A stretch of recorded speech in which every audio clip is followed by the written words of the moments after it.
and welcome back to my channel, or welcome to this video if you are new here. This is my birth story for my third son. It was a at-home water birth that happened to be unassisted. The main birth story is going to be very quick, but I'm going to add some other details to it just to testify of the Lord's goodness and how he worked everything out for his good in this birth story. For those who are new here, my name is Hannah and I make videos for wives and moms who just want to steward their homes well for the kingdom and just find encouragement and inspiration in that.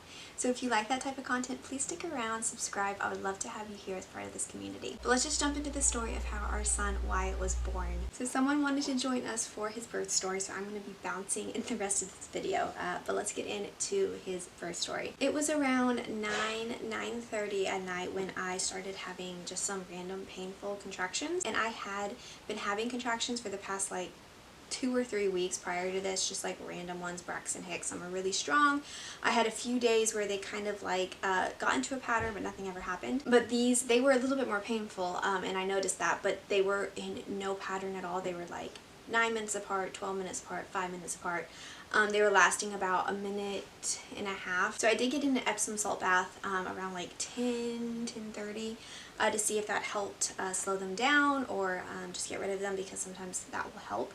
It didn't do too much. I was still having the random ones. So I went to bed around like 11 o'clock. I was still timing them off and on because they were a little difficult to sleep through, but I was still able to talk through them. They were just like kind of painful, and I felt like my body was opening a little, but not as like majorly as my previous 2 births. It was very odd to explain because I was having them every like 15 minutes apart. When they started getting every 12 minutes apart, they did that for about an hour. I called my midwife, just let her know that there was somewhat of a pattern, but they weren't super close together. And she said just to rest and call her back whenever they were like, you know, 5 or 6 minutes apart. So I did. I went back to bed for like another hour, 2 hours. That was like 12:30 when I called her, and I was trying to sleep through them, and I was able to. I went like 30 minutes sleeping through them. They were still every like 12 minutes apart, and I stopped timing them for a little bit so I could get some rest, and then I started timing them again when they got a little bit more painful, and I felt like I was in transition, just like the pain aspect of it compared to what my other 2 births were.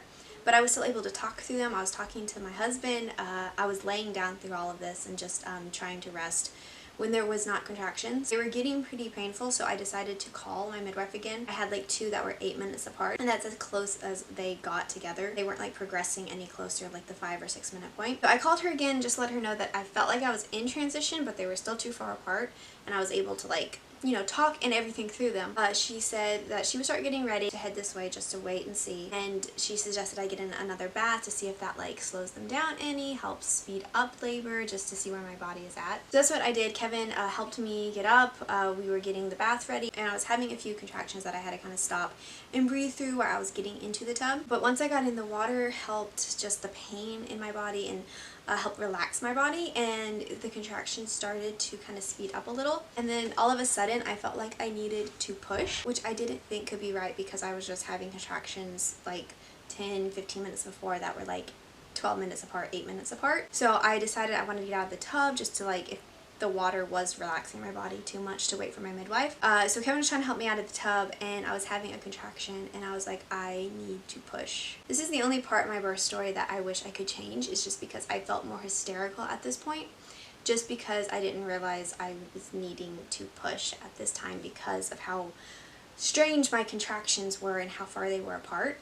Instead of just trusting the instincts of my body, I kind of denied it and was like trying not to push, which did help in the end. So Kevin helped me back into the tub. He called my midwife. So we were talking to her, telling her that like I'm pushing right now. I felt how dilated I was. I felt his head, and then within 1 push his head was out, and then within I think like 2 more pushes he was out. At the same time, our oldest son woke up, so Kevin was kind of dealing with him at the door, and I was talking to my midwife on the phone. So it was crazy, and within 2 minutes of when Kevin called my midwife, he was here. Super fast. Such a crazy experience. If you've watched any of my other birth stories, you know that when we had our first son, it was a terrible experience with our midwife. A very traumatic birth story there. It was also unassisted. We did not have our midwives there. If you want to watch that, I will have the link in the description below, as well as our second son, which was such a redemptive, beautiful birth. But with this one, we had another unassisted one when it was just Kevin and I. I just want to say it was a totally different experience than the first. our first birth. Even though like I was kind of hysterical in the moment, I was not afraid. Like I knew what my body was doing. I was able to trust it more. And yeah, I just praise the Lord that nothing did go wrong. Everything was so smooth and so easy. I was praying for an easy birth most of the time I was pregnant. Just how I felt through pregnancy after the miscarriage. I didn't know I was pregnant for 2 months. I share a little bit about that in the miscarriage video that I did share previous to this one. Just my emotional and mental state through this pregnancy. I just wanted an easy birth, and God gave that to me, and I am still so thankful for that. I'm going to share one more thing before I end this video. That was the main details of the birth story. My midwives got here an hour later, helped me deliver the placenta, clean up everything, do all the other medical necessary things after birth, weighing baby, all that stuff. And healing has been great. I was back to normal within like 3 or 4 days. I felt like no major tearing. That's what I was afraid of when he was coming so fast and I was feeling like I had to push.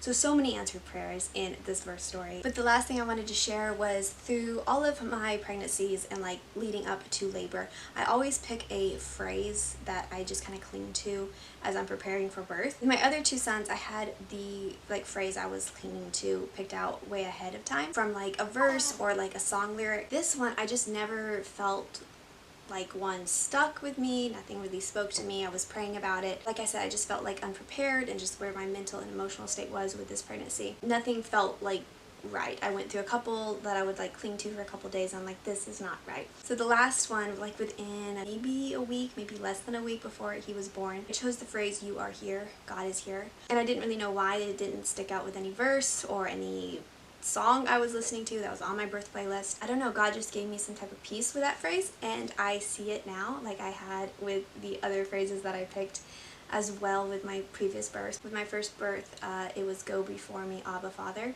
which he definitely went before me in that birth story and paved a way in that crazy, terrible day that it was. He paved a way and he went before me. And then with my second birth, the phrase I picked was "Enter this room," and I felt the Lord's presence in our home so much during that birth. And then with this one, the phrase "You are here," I think it's crazy because God was the only one that was here besides me and my husband and our other 2 sons who were sleeping and then awake. It was just us, and I think that is beautiful. It was such a redemptive story as well compared to my first one, and I'm thankful for that. I hope this was an encouraging story to anyone who is preparing for birth, who is wanting to do a home birth or a water birth for their first time, who's maybe afraid of labor. Just know that the Lord is there if you bring him into your pregnancy and into your birth. Be there with you through any crazy thing that may happen. Again, I'll leave my other birth stories in the description box below if you want to watch those. But that is all for this one. I will see you in my next one. Bye, friends.